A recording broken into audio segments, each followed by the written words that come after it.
Good evening all of you. स्वागत है आप सभी मित्रों का आज की इस मुलाकात में, चर्चा में। बातचीत शुरू करते हैं। आज जो हमारी चर्चा होगी वो इंडियन कंपनीज एक्ट से आज हमारी बातचीत शुरू हो रही है। मॉड्यूल डी का ये टॉपिक है।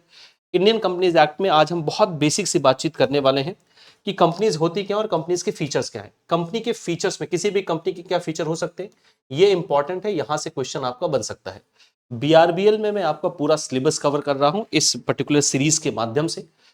बीआरबीएल में अभी तक हमारी module A, module B, module C और मॉड्यूल डी में भी 50% तक जो टॉपिक्स हैं वो कवर हो चुके हैं। मॉड्यूल ए, बी, सी तो पूरा का पूरा कवर हो चुका है। मॉड्यूल डी में 50% के आसपास के टॉपिक कवर हो चुके हैं। ये सारी क्लासेस आपके लिए बेहद इंपॉर्टेंट है और ये क्लासेस आपको इसी चैनल पर लाइव सेक्शन में, या अगर लाइव सेक्शन में कोई क्लास नहीं आपको मिल पा रही तो आप उसे वीडियो सेक्शन में देख लीजिए। वो वीडियो सेक्शन में होगी, वहां पर आपको क्लासेस मिल जाएंगे। चलिए शुरू करते हैं। सबसे पहले कंपनी क्या होती है, कंपनी की डेफिनेशन क्या है। देखिए, अगर हम नए वाले कंपनीज एक्ट की बात करें जो 2013 का कंपनीज एक्ट है, उसमें कंपनीज एक्ट 2013 सेक्शन 2 के अंदर सबसेक्शन 20 में सेक्शन 2 डेफिनेशन का सेक्शन होता है। लेकिन ऐसा नहीं कि सारे नियमों में ऐसा है, जैसे आईबीसी कोड में सेक्शन 2 डेफिनेशन का नहीं है, 2016 का जो इंसॉल्वेंसी एंड बैंक्रप्सी कोड है। लेकिन ज्यादातर अधिनियमों में, ज्यादातर का मतलब लगभग 95-96% अधिनियमों में जो सेक्शन 2 है वो डेफिनेशन का ही सेक्शन है। तो कंपनीज एक्ट का भी सेक्शन 2 डेफिनेशन का ही सेक्शन है। तो कंपनीज एक्ट 2013 के सेक्शन 2 के सबसेक्शन 20 में कंपनी की डेफिनेशन दी गई है। और कंपनी का मतलब ऐसे ऑर्गेनाइजेशन, ऐसे कॉर्पोरेशन, ऐसे संस्थान जो कंपनीज एक्ट यानी इस वाले कंपनीज एक्ट के अंतर्गत एज अ कंपनी इनकॉर्पोरेट की गई हैं। यानी जो भी कंपनीज इस एक्ट के अंतर्गत इनकॉर्पोरेशन हुआ है, जिनका इनकॉर्पोरेट की गई हैं, वो कंपनी कहलाएंगे। तो कुल मिला के अर्थ यह है कि कोई भी संस्थान अगर उसका इनकॉर्पोरेशन कंपनीज एक्ट 2013 या ऐसे ही किसी प्रीवियस लॉ के थ्रू, जैसे इसके पहले था कंपनीज एक्ट 1956, तो कंपनीज एक्ट 2013 या ऐसे ही किसी प्रीवियस लॉ के अंतर्गत इनकॉर्पोरेशन किया गया है, तो ऐसे संस्थानों को हम कंपनी के रूप में मानेंगे। क्लियर है भैया इतनी बात? चलो देखो यहां पर क्या है। देखिए, section 2 subsection 20 of the Companies Act 2013 defines a company to mean, company क्या है? कंपनी का मतलब है a company incorporated under this act और under any previous company law. तो इस अधिनियम के अंतर्गत या कोई भी इसके पहले का जो कंपनी लॉ था, अगर उसके अंतर्गत कोई कंपनी इनकॉर्पोरेट की गई है तो वो कंपनी कहलाएगी। पुराना वाला कंपनीज एक्ट भी यही बात कहता है, विच ऑल्सो मीन्स दैट, मतलब पुराने वाले एक्ट में इसके पहले का जो अधिनियम था वो 1956 का था। इसका मतलब 1956 के थ्रू भी कंपनी जो कॉर्पोरेट की गई है वो भी कंपनी ही कहलाएगी। which mean also means that those companies that were incorporated under section 3 of the Companies Act 1956 or any previous Companies Act shall remain within the क्या है presence of the definition of company under the new act। तो ये अगर आपका नया वाला companies act कहता है कि कोई भी कंपनी जो इस अधिनियम के अंतर्गत या ऐसे ही किसी प्रीवियस लॉ या प्रीवियस एक्ट के अंतर्गत कंपनी के तौर पर इनकॉर्पोरेट हुई है तो कंपनी मानी जाएगी। इसका मतलब जो भी कंपनी पुराने वाले अधिनियम 1956 के सेक्शन 3 के अंतर्गत जो कंपनी बनी थी या उसके पहले के प्रीवियस जो लॉज थे उनके अंतर्गत अगर कोई कंपनी इनकॉर्पोरेट की गई थी तो वो कंपनी की डेफिनेशन में आएंगी, यानी उन्हें भी कंपनी ही माना जाएगा। क्लियर हो गई इतनी बात बाबू? अब देखते हैं कि कंपनीज के फीचर्स क्या क्या होते हैं। बहुत इंपॉर्टेंट मुद्दा है, ध्यान से एक बात को समझते चलिएगा। सबसे पहला फीचर है कंपनी का कि कोई भी कंपनी जो है वो लीगल एंटिटी है लेकिन अपने मेंबर से अलग होता है। पहले इन दो चीजों को हम अलग अलग समझते हैं। लीगल एंटिटी का मतलब क्या होता है? कंपनी का अपना लीगल एग्जिस्टेंस होता है, यानी कंपनी को लीगली एक पर्सन के तौर पर माना जाता है, लेकिन ये आर्टिफिशियल पर्सन के तौर पर माना जाता है, ना कि नेचुरल पर्सन के तौर पर। नेचुरल पर्सन जैसे हम आप हैं, जिनके पास अपना नेचुरल बॉडी है, जिनके पास अपना सोचने समझने की क्षमता है, वो नेचुरल पर्सन है। लेकिन कंपनी एक पर्सन के तौर पर ट्रीट की जाती है, किंतु आर्टिफिशियल पर्सन के तौर पर। तो कंपनी का अपना एक लीगल एंटिटी होता है।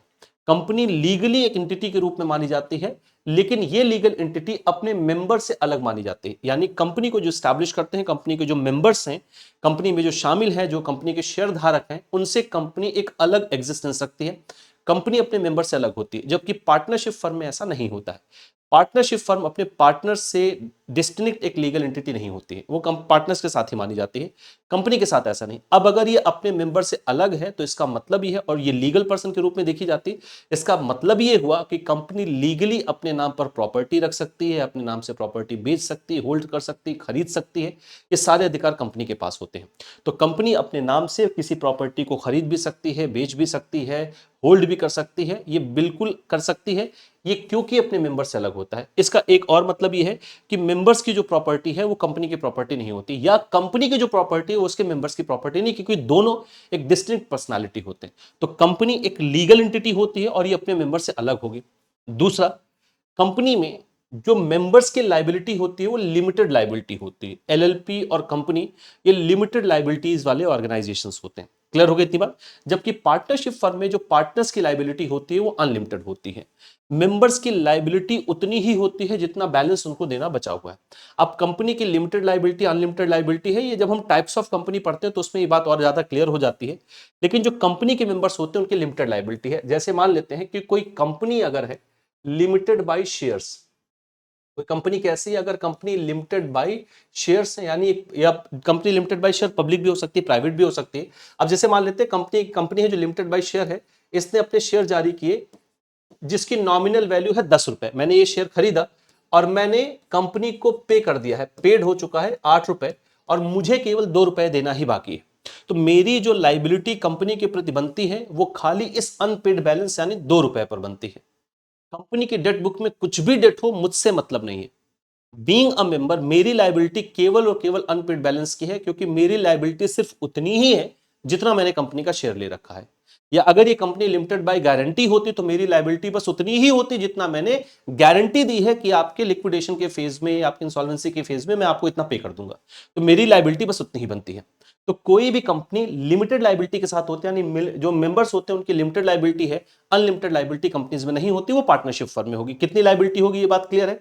नेक्स्ट है transfer of shares, perpetual succession. ये दो अलग अलग चीजें हैं। ट्रांसफर ऑफ शेयर्स, ध्यान से समझिएगा, ये दो अलग चीजें हैं भैया, ट्रांसफर ऑफ शेयर और परपेचुअल सक्सेशन। पहले इसको समझते हैं। यहां पर एंड शब्द होना चाहिए था, मैं अपनी तरफ से लिख दे रहा हूं एंड। परपेचुअल सक्सेशन क्या होता है? Transfer of shares. अब देखिए कंपनी, वैसे जब हम टाइप्स ऑफ कंपनी पढ़ते हैं तो मुख्यतः दो प्रकार की कंपनी पढ़ते हैं लाइबिलिटी के आधार पर। एक होती है पब्लिक कंपनी और एक होती है प्राइवेट कंपनी। देखिए यहां पर मैं वैसे टाइप्स ऑफ कंपनी में मैं आपके साथ ये चर्चा करूंगा, प्राइवेट कंपनी कौन सी होती है, पब्लिक कंपनी कौन सी होती है, लेकिन यहां पर देख लेते हैं, बहुत इत्मीनान से सुनते चलेंगे हमारी बात। देखिए भैया, पब्लिक कंपनी पहले समझ लेते हैं कौन सी कंपनी होती है। यहां पर लिख लेते हैं प्राइवेट कंपनी। प्राइवेट कंपनी और पब्लिक कंपनी का यह मतलब कतई नहीं होता कि प्राइवेट कंपनी वो कंपनी होगी जिसमें सरकार की हिस्सेदारी नहीं है और पब्लिक कंपनी वो कंपनी होगी जिसमें सरकार की हिस्सेदारी होगी। बिल्कुल नहीं। इस आधार पर आप प्राइवेट और पब्लिक कंपनी की डेफिनेशन मत दीजिएगा। क्लियर है? देखिए प्राइवेट कंपनीज वो कंपनीज होती हैं, बहुत ध्यान से एक एक बात को हम सुनते चलेंगे, जो अपने शेयर्स पब्लिक को इशू नहीं कर सकते हैं। It can not issue it shares to general public. ये अपने शेयर जनता को जारी नहीं कर सकती हैं।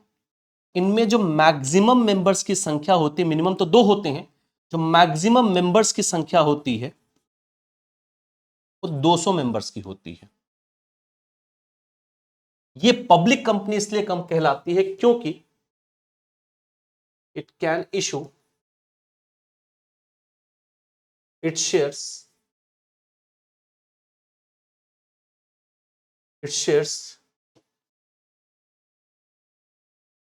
To public. ये अपने शेयर्स पब्लिक को जारी कर सकती हैं। इनमें जो मैक्सिमम मेंबर्स की संख्या होती है, इसमें जो मैक्स मेंबर्स हो सकते हैं वो हो सकते हैं अनलिमिटेड। इसमें मेंबर्स की संख्या अनलिमिटेड हो सकती है, जबकि प्राइवेट कंपनी में लिमिटेड होते हैं। अब इन दोनों ही प्रकार की कंपनीज में शेयर्स को ट्रांसफर किया जा सकता है। ऐसा नहीं कि शेयर को ट्रांसफर नहीं कर सकते, पब्लिक कंपनी में बिल्कुल कर सकते हैं, लेकिन यहां पर शेयर ट्रांसफर में थोड़े रिस्ट्रिक्शंस हैं।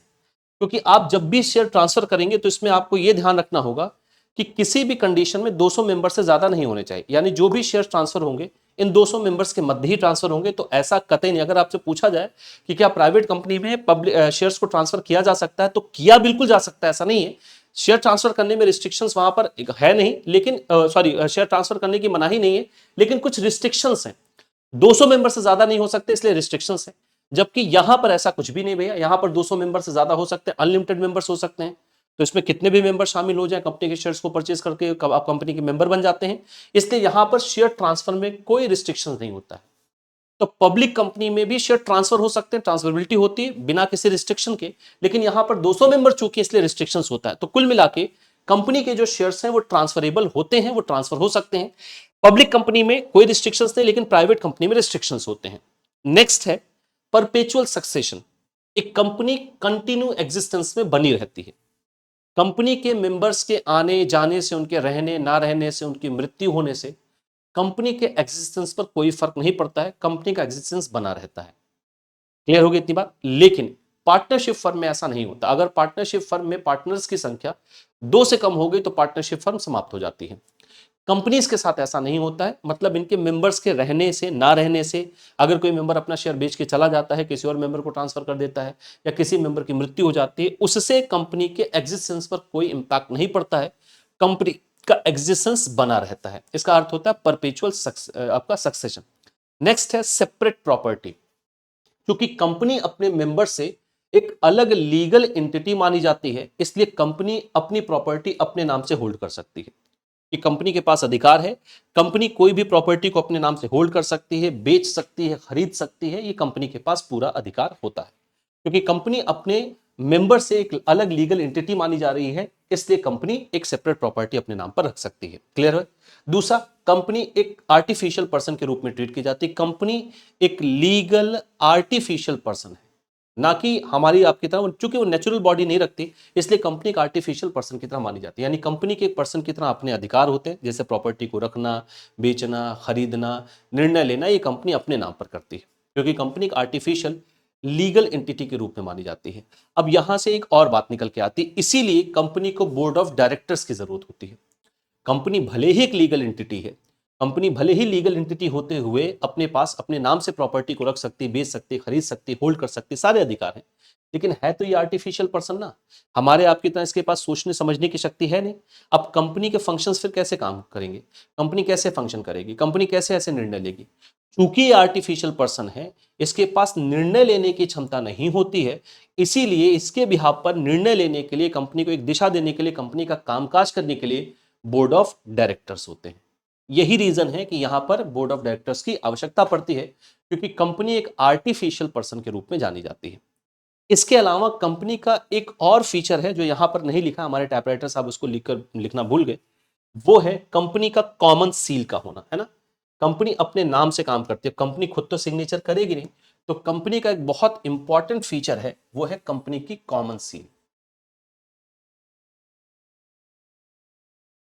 ये एक इंपॉर्टेंट फीचर है। क्योंकि कंपनी एक आर्टिफिशियल पर्सन है, कंपनी खुद तो सिग्नेचर नहीं कर सकती ना, कंपनी खुद तो निर्णय ले नहीं सकती, इसलिए बोर्ड ऑफ डायरेक्टर्स काम करते हैं। तो कंपनी बेसिकली जिस जिस नाम के अंतर्गत काम, जैसे कंपनी का मान लेते हैं कोई एक पर्टिकुलर नाम है, तो उस नाम का कंपनी का क्या होगा, कॉमन सील होगा। ये सील जहां पर भी लग रही है, इसका उपयोग कौन करता है, बोर्ड ऑफ डायरेक्टर करते हैं इसका उपयोग। क्योंकि board of directors he company के बिहाफ पर निर्णय लेते हैं, कंपनी के नाम पर निर्णय लिया जाएगा। बोर्ड ऑफ डायरेक्टर्स ने अगर कंपनी के कॉमन सील के साथ कोई निर्णय लिया है, कोई पेपर साइन किया है, तो बेसिकली वो किसका माना जाएगा, वो कंपनी का ही माना जाएगा। कंपनी की सील के साथ अगर कोई प्रॉपर्टी परचेज की गई है तो वो कंपनी की अपनी प्रॉपर्टी है, क्योंकि कंपनी अपने मेंबर से अलग मानी जाती है, कंपनी सेपरेट लीगल एंटिटी के रूप में देखी जाती है। तो कंपनी बेसिकली, अब हमारे आपके जैसे लोग हैं जो अपना सिग्नेचर कर सकते हैं, कंपनी अपना सिग्नेचर तो नहीं कर सकती है ना। कंपनी क्या करेगी, कंपनी का एक कॉमन सील होगा, कंपनी की मुहर होगी। कॉमन सील जहां पर इस्तेमाल किया जा रहा है कंपनी का, इसका मतलब है कंपनी के बिहाफ पर कार्य हो रहा है, कंपनी के नाम पर कार्य किया जा रहा है। और अब तो कई बार ऐसा भी होता है कि अगर बोर्ड ऑफ डायरेक्टर्स साइन कर देता है तो ये माना जाता है कि वो कंपनी के लिए ही काम हो रहा है, कंपनी के बिहाफ पर ही काम किया जा रहा है, उसको भी उसी तौर पर देखा जाता है, लेकिन कंपनी की कॉमन सील होती है। तो ये है बाबू कंपनी के फीचर्स। कंपनी क्या है, एक लीगल एंटिटी है हमारी आपकी तरह, और ये अपने मेंबर से एक सेपरेट लीगल एंटिटी होती है, मेंबर से बिल्कुल अलग है। मेंबर के राइट्स इस पर लागू नहीं होते हैं। क्लियर है। कंपनी अपने नाम पर प्रॉपर्टी रख सकती, बेच सकती, खरीद सकती है, क्योंकि सेपरेट लीगल पर्सन होती है, इसलिए सेपरेट प्रॉपर्टी भी ये रख सकती है। कंपनी में लिमिटेड लायबिलिटी होती है मेंबर्स की। अब ये डिपेंड करता है लिमिटेड लायबिलिटी कैसे है, ये कंपनी के नेचर के ऊपर डिपेंड करता है। कंपनी लिमिटेड बाय शेयर है, या कंपनी लिमिटेड बाय गारंटी है, या company limited by share as well as guarantee है, ये इस तथ्य पर निर्भर करता है। कंपनी में शेयर का ट्रांसफर हो सकता है, लेकिन अब ये भी निर्भर करता है कि पब्लिक कंपनी है या प्राइवेट कंपनी है। पब्लिक कंपनी है तो शेयर ट्रांसफर में कोई ऐसी रिस्ट्रिक्शन नहीं, क्योंकि मैक्सिमम मेंबर अनलिमिटेड है। प्राइवेट कंपनी है तो शेयर ट्रांसफर हो सकते हैं, लेकिन लिमिट वहां पर रिस्ट्रिक्शंस है, क्योंकि मैक्सिमम मेंबर वहां पर 200 हैं। परपेचुअल सक्सेशन होता है, कंपनी के मेंबर्स के आने जाने रहने से, उनकी मृत्यु होने से कंपनी के एग्जिस्टेंस पर कोई इंपैक्ट नहीं आता है, कंपनी का एग्जिस्टेंस बना रहता है। कंपनी सेपरेट प्रॉपर्टी रख सकती है, कंपनी एक लीगल आर्टिफिशियल पर्सन मानी जाती है, इसलिए कंपनी का एक कॉमन सील होता है। ये कंपनी के इंपॉर्टेंट फीचर्स हैं जिन पर मेरी आज आपसे अभी चर्चा हुई है। तो अभी तक हम लोगों ने जो बातचीत की है वो क्या चर्चा की है, कि कंपनी क्या होती है और कंपनी के फीचर्स क्या होते हैं। अब हम आगे ये चर्चा करने वाले हैं आने वाले दिनों में कि कितने प्रकार की कंपनी होती है। क्लियर है? एस्टैब्लिशमेंट के आधार पर, इनकॉर्पोरेशन के आधार पर कौन सी कंपनी होती है, लाइबिलिटी के आधार पर किस प्रकार की कंपनीज होती हैं, ये सब हम टाइप्स ऑफ कंपनी में देखेंगे। 1% कंपनी क्या होती है, सब्सिडरी कंपनी, होल्डिंग कंपनी क्या होती है, इन सब पर हमारी अभी आने वाले दिनों में आगे चर्चा होगी। तो आज के लिए फिर इतनी ही चर्चा रखते हैं मित्रों। इसके अलावा कल मैं आपके साथ एक सेशन लेकर आने वाला हूं, जो कि आपका रजिस्ट्रेशन मार्च में शुरू हो रहा है। और अभी आप लोगों में से हो सकता है कि बहुत सारे हमारे मित्र ऐसे भी हैं जिन्होंने अपना इलेक्टिव पेपर अभी चुन ना पाए हो कि इलेक्टिव पेपर कौन सा रखा जाए। तो उसी पर आपका एक सेशन होने वाला है कि इलेक्टिव पेपर का चुनाव कैसे करो और आपके लिए क्या बेहतर इलेक्टिव पेपर हो सकता है। उस पर मेरी कल आपसे बातचीत होगी इसी चैनल पर, लाइव सेक्शन में मैं आपको दिखूंगा। लाइव क्लास वो होने वाली, लाइव सेशन होने वाला है शाम को 6:30 PM पर। कल की बात मैं कर रहा हूँ, कल यानी 27 फरवरी को। क्लियर है? और दूसरी बात है भैया, सीआईबी महापैक के विषय में मैं आपको लगातार बताता ही रहता हूँ। महापैक आपके लिए वन स्टॉप सॉल्यूशन की तरह काम करता है। साथ ही साथ आपको महापैक में इलेक्टिव पेपर्स की क्लासेस फ्री ऑफ कॉस्ट मिलती हैं। ठीक है? इलेक्टिव पेपर की क्लासेस आपको इसमें फ्री मिलेंगी। कौन कौन से इलेक्टिव पेपर हम आपको उपलब्ध करा रहे हैं? HRM, human resource management, central banking, rural banking और रिस्क मैनेजमेंट। इन चारों में से अगर कोई आपका इलेक्टिव पेपर है तो क्लासेस आपको फ्री मिलेंगी। ये सारी सुविधाएं आपको इन तीनों ही महापैक में मिलने वाली। इंडिविजुअल बैचेस की बात करें तो फाउंडेशन बैच आपके लिए चल रहा है। ये कंप्लीट थ्योरी बैच है, इसमें हम पूरा थ्योरी आपके साथ डिस्कस कर रहे हैं। बहुत ही जल्दी हम आपके लिए एमसीक्यू बैच भी लॉन्च करने वाले हैं। मोस्ट प्रोबेबली नेक्स्ट वीक तक एमसीक्यू बैच हम लॉन्च कर देंगे आपके लिए। क्लियर है? तो वो बैच भी आपके लिए आने वाला है। इसके अलावा कुछ भी और आप मुझसे जानना चाहते हैं, पूछना चाहते हैं ह्यूमन रिसोर्स मैनेजमेंट पर, या आपका जो फोर्थ कंपलसरी पेपर जिसमें मेरी अभी आपसे बातचीत हो रही है बीआरबीएल, तो आप मुझसे बातचीत कर सकते हैं, आप उससे जुड़ सकते हैं इस क्यूआर कोड को स्कैन करके। या अगर इसमें कोई दिक्कत है तो आप टेलीग्राम पर सर्च करें सिंपली आशीष का जेआईबी सीआईबी एग्जाम्स, आप इस माध्यम से भी मुझसे जुड़ सकते हैं। तो आज के लिए फिर इतनी ही चर्चा रखते हैं मित्रों। कल जो आपसे मुलाकात होगी, यानी अगली जो मुलाकात होगी, वो हम टाइप्स ऑफ कंपनीज पर बातचीत करेंगे, कितने प्रकार की कंपनीज होती हैं। ठीक है? जितनी बात, तो उम्मीद है यहां तक की चर्चा आप सभी को बिल्कुल क्लियर है। आज के लिए फिर इतना ही रखते हैं। ठीक है जी? चलिए, बहुत बहुत धन्यवाद। Thanks a lot.